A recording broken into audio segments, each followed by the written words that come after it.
Pack your mouths, find your chairs, and get set for Halo 3 ODST 100% Badass Edition. Hello everybody, this is JP3 here, and we are back with another Halo 3 ODST Legendary Playthrough 100% Badass Edition. And we are on Data Hive. We are finally joining up with the rest of our team, and by God do we have fun doing that.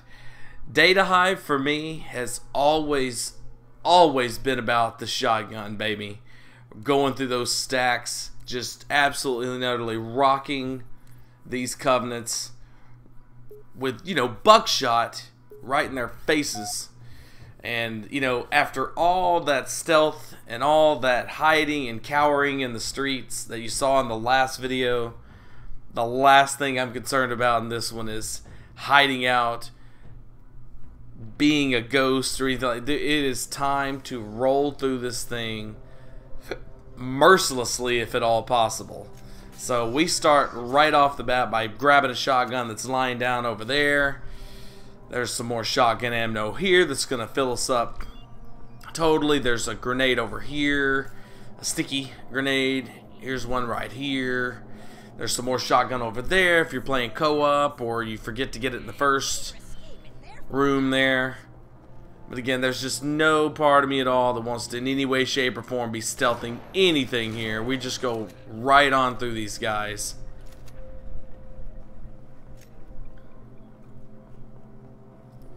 At the very first, you have, you know, these kind of gaggles of grunts that like to run a lot, which kind of screws you up for the next section if you were going for stealth, but again, not really planning on doing that. Still wish I could understand just why the hell they changed the arc of the grenades for ODST. I mean, goodness gracious, it seems like every time I try to throw it long, it goes short. Every time I try to throw it short, it goes long. I just could never truly get my muscle memory down for throwing those grenades. But it's really not important. It really doesn't matter.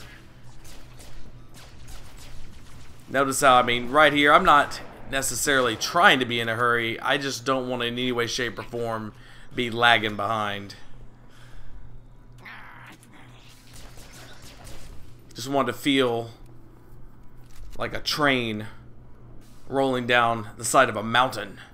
A really cool, kick-ass mountain with volcanoes and eruptions and all kinds of craziness.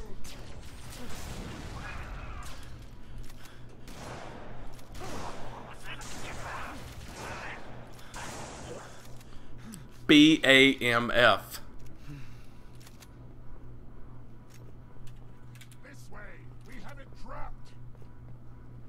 Crotch. Or arm. I can't tell now. Maybe that was on the crotch. Maybe that was on the arm, not the crotch. I was aiming for the crotch. He might have swung his arm around and screwed up my plan there. That dead body kind of screwed up my plan just then. And that's when I realized, holy crap, I do not have a grenade to stick him with, so let's just, you know, bowl our way through it, kind of. Let him come to us.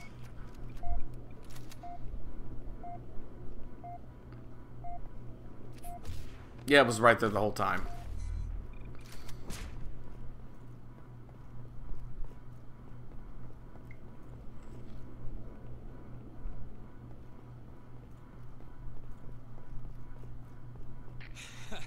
Thanks, Trooper. They almost had me. Yeah, I do remember now watching this. I do remember This stack is locked down tight. Oftentimes, like, wanting a grenade. I normally use a grenade at that part of this section and just not having anything at all. This is a really good example of it. Like, I was planning on throwing a grenade right then, and then, oh my gosh, I don't have one at all. This is not Halo Combat Evolved or Halo 2. You might run out of grenades. The notion, the idea that you can hold 12 of them in ODST, by far the most you could hold in any of the other, you know, compared to any other Halo. It's kind of a mirage, an illusion. Rarely are you ever rolling with 12 grenades. Can't see a damn thing. You go first.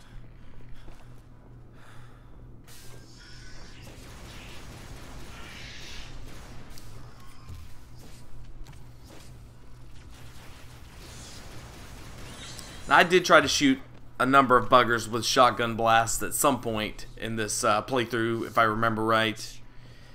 But there's just some sections on Legendary where you can't bowl your way through with any amount of confidence, especially if you have no grenades. But here, behind him, is and supporting this guy is some Inviso Brutes with spikers. And fire grenades if they so choose to throw them.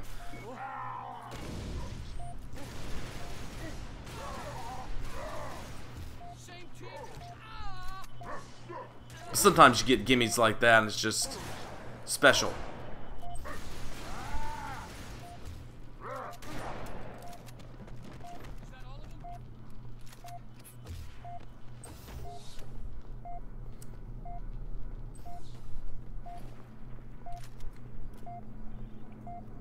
Yeah, there's going to be a lot of beeping in this stage. I really did not care about health at all. Or at least where my health was at when rolling through here. If I died, I died. So be it. Kind of forgot about those guys, though, I'm pretty sure. I think I got this in one single playthrough, so it was just, some of these things were like, man, you thinking you know a stage back and forth, even after not playing it for a while, and you find out that, yeah, well, there's a couple things here and there that you might forget about, you might miss.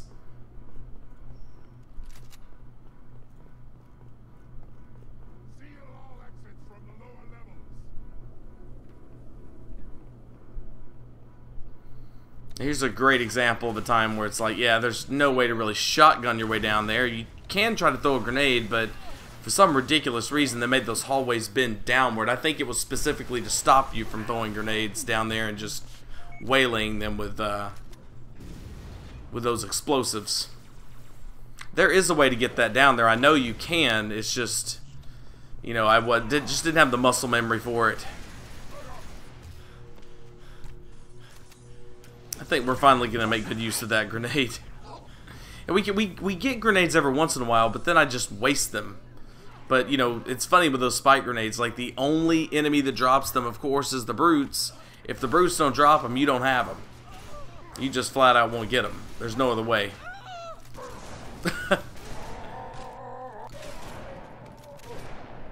Hostile out of cover. Something special. Something special.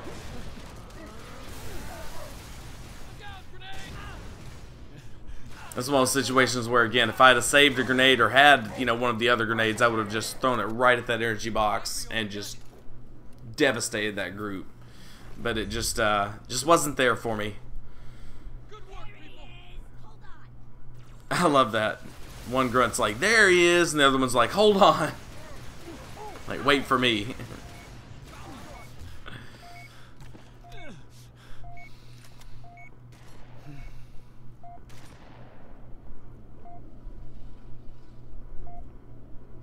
What's funny when listening to this on headphones, like every once in a while when you're walking through an area, you'll hear the sounds, the chirps, the flutters of drones, but, you know, not necessarily indicating that they are coming, but you'll just hear them kind of flare up like you're getting closer and closer to that so-called hive that they've been building their fancy spit house in.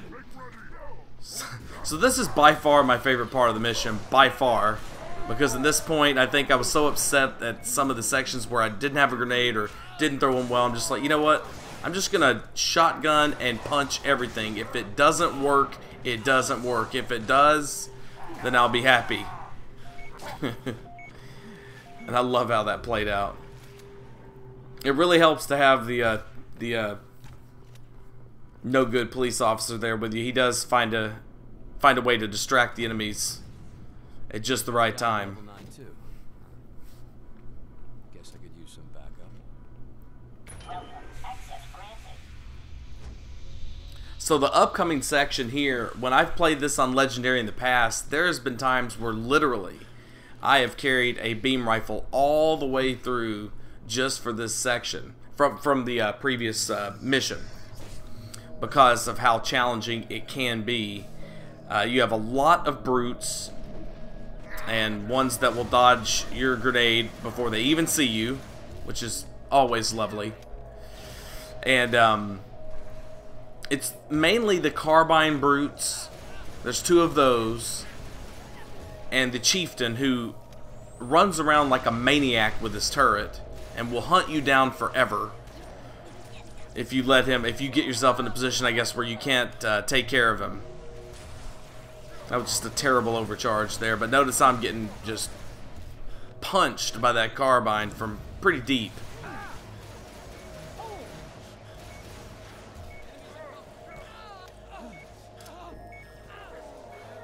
And I don't know if the beam rifles always was always necessary to get through here alive, but it was just would kind of, I guess, quicken the pace.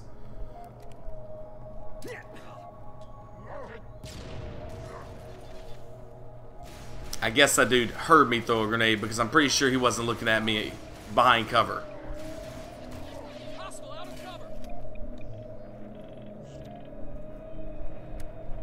Hey man, there's plenty of games out that came out well before this one where, you know, the NPCs or the enemy AI actually looked through their eye holes. Like, that was where their vision was.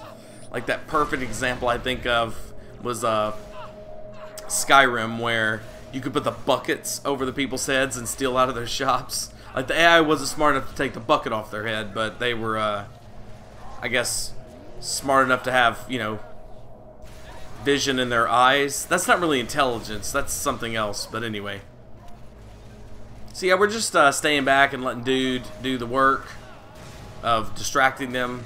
To be honest with you, his presence probably doesn't help you all that much. You'd be doing the same thing, except for they would be in cover and probably a little easier to kill faster. You might be a little less safe, but they'd be easier to kill faster because you wouldn't be, you know, worrying about trying to anticipate how they're gonna, you know, kick that invincible guy's ass. So here comes the chieftain, and he is, I mean, again, runs around like a crazy madman half the time. He's already lost his shields, if you will. That's why there's nothing that really happened whenever I Trooper, hold up a sec. I gotta check it a little. use the plasma pistol overcharge, and so it looks like the corrupt cop was able to Shut up, Virgil. de-shield him. If that's even what you want to call that. The whole city's gone to hell. Wait here, watch for hostiles. I'll be back. And so we'll take a little break from running this stage, come hell or high water, and finish out this section here. I told you to stay out. Step away from there. Every single time I play this, I do this, and it always brings back really, really good memories of when I first played this through. And make double sure no one knows about it. Caution, traveler, caution. Sorry, friend. You know way too much. Crime doesn't pay. Good citizens do their part. Get this train going! Come on! Help her out, come on! Here we go! Sadie, are you alright? What about Kinsler? They tore him to pieces. I gotta go, Mike. Excuse me. Sorry. Let me through! Where are you going? Underground! What? Do not exit, please. Sadie, stop! We are getting on that train and getting the hell out of town. That creature helped Virgil. It helped you and me. It helped all of us. Sadie. Dad knew how important it was. That's what he died for. I'm willing to die too. Let me go, Mike. More about this mission. Back everything. I will quote your life, my brave warrior princess. If we don't find you, who will? Office of Naval Intelligence Bureau tax dollars and Black fallen heroes on the air. Virgil, I need you to live. For me. Get on the train, you two! Come in this way! Hurry! later. We've got to go. Virgil, you're all I have left of this place. Sadie, sweetheart. You make me very, very proud. All I have left of him. Sadie. I'm ready. On board, last train, Downey Party.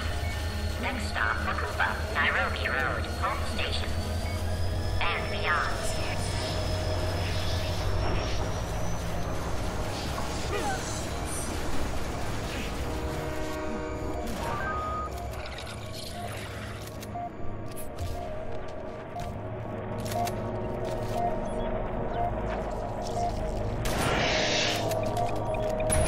Welcome. Access granted.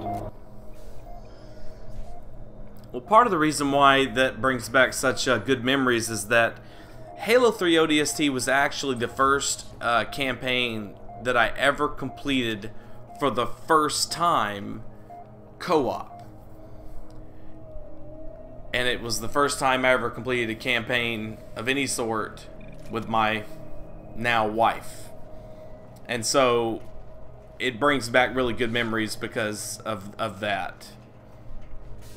I don't think I ever completed a campaign before the first time with someone else, but you know, the fact that this was that first campaign where the first time I went through it was with someone else, and that person being, you know, someone who's now so special to me, it just always brings back really good memories of us going through and finding the audio logs and playing through it together. And so it means a lot to me.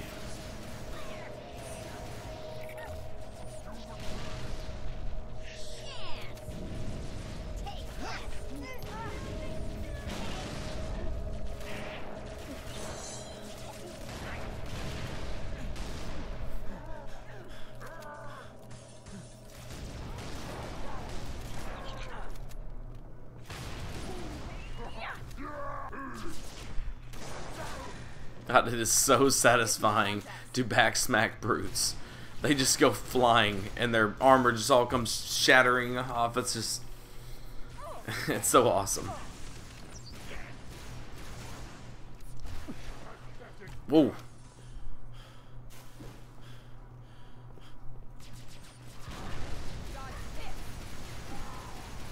Dude, I can spam the carbine too, buddy.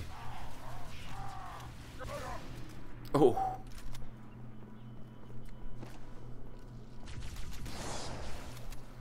Yeah, this is the part where I could easily use the carbine and stand back, but we're about to have to let go of the boomstick, so... We'll have to jump.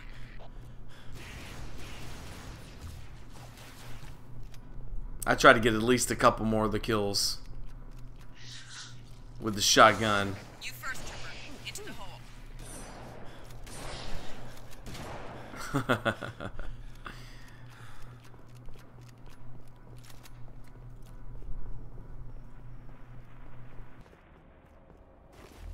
Don't lose it. I want it back.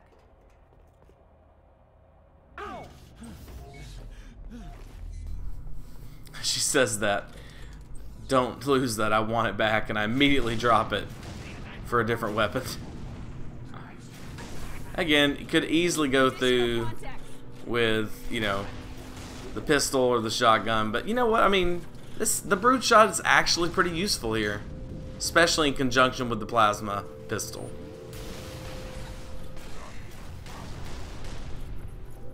I just love how we just flatten that guy. Revenge for all those brute shot deaths I took doing Halo 2.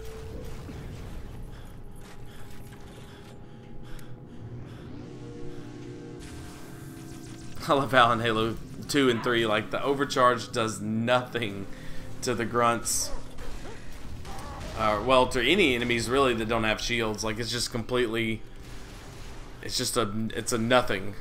Whereas in C, it was just so powerful. And in Reach, it's pretty powerful too. It's getting warmer. We must be right under the hive. Head across the bridge. Let's see if we can find a way up.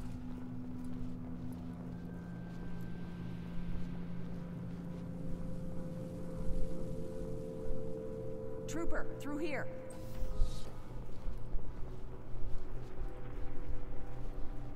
I found an elevator. Come to me. Elevator up. Next stop. Burger Central.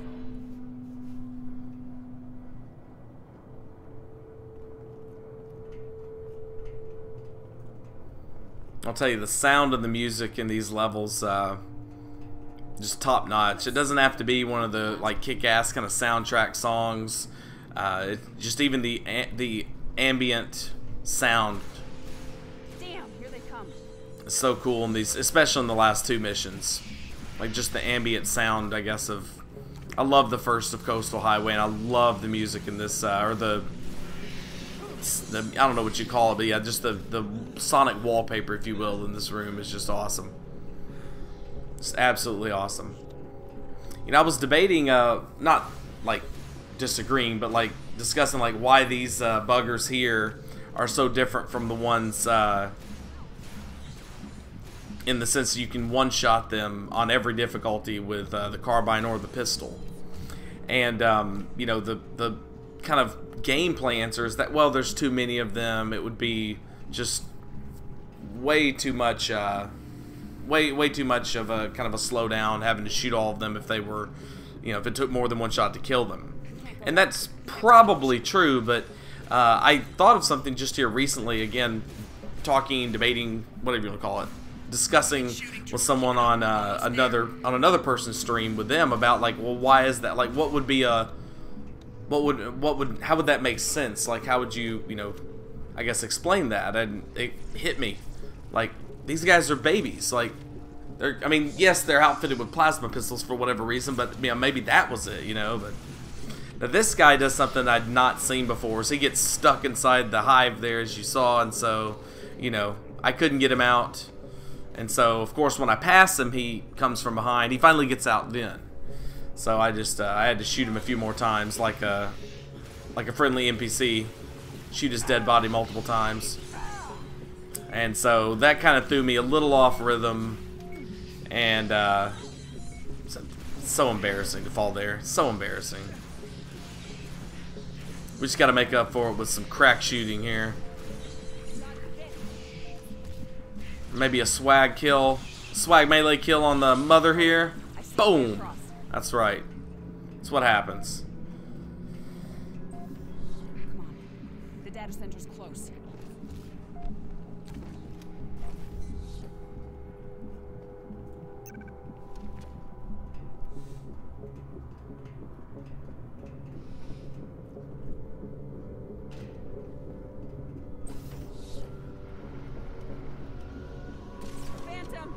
I might be wrong about this, but this other brute that we'll see peek out in just a little bit, I just screwed that up. That's all there was to it.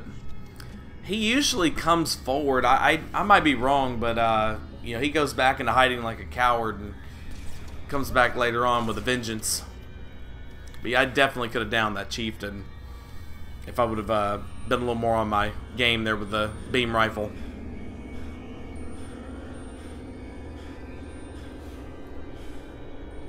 And again, no grenades. I just never have grenades. Earlier when I wasn't talking during the video, like, there's just a pile of freaking buggers there, and like, that's the perfect opportunity for a grenade, and like, I don't know, it's just gross.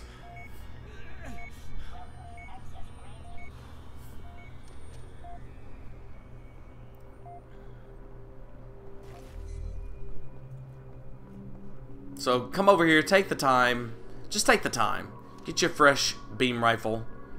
You should have full carbine, because this next part is probably the scariest part of the mission. The hardest part was earlier whenever we were dealing with all the brutes, and then there's that chieftain with the old plasma cannon. But I think this here is probably the scariest part, because it's near the end of the mission. You've gotten through that part and some other difficult parts, and now you've got to protect Virgil coming out of this thing. So make sure you are armed up with what you prefer to have and be ready to go. Now, I don't move out fast enough here, and I don't get to catch these brutes as they're coming down. I think I catch one of them, but the other two I let drop, which is fine. It's really not tremendously important that you take them out as they're coming down, just that you take them out.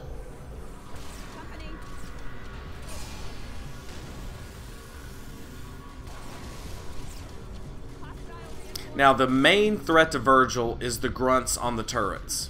by far. They are the main threat to Virgil. Unfortunately, this guy will not die for anything. The reticle won't shoot where it needs to shoot. Now we've got, you know, Virgil getting hammered with a brute shot.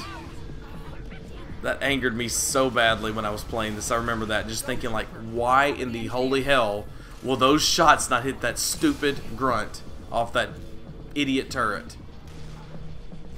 And of course, the pacing on the beam rifle and its overcharge capacity or capability in this game is very different from Halo 2's. It's probably like a small, minuscule amount, but you can't pace it the same way. So I think, you know, at this point I'm just like, I don't have any grenades yet again, so it's just spam the hell out of the weapon that's in my hands. So thankfully we keep hold of Virgil. The run doesn't end because of the escort mission element failing. And now it's time to take out these buggers. So unfortunately, it doesn't matter what you do through here, your teammates, just like June and Nightfall, will screw this stealth part up. So just grab your brute shot. It's got a little bit of a lunge on it. Right there, I mean, I don't know if you heard that. They threw a grenade at them there, even though they're on the walls for some ridiculous reason. It's not ridiculous on the ceilings, rather. It's not ridiculous on the ceilings. It's ridiculous that they would throw a grenade. That doesn't even make sense. But, oh well.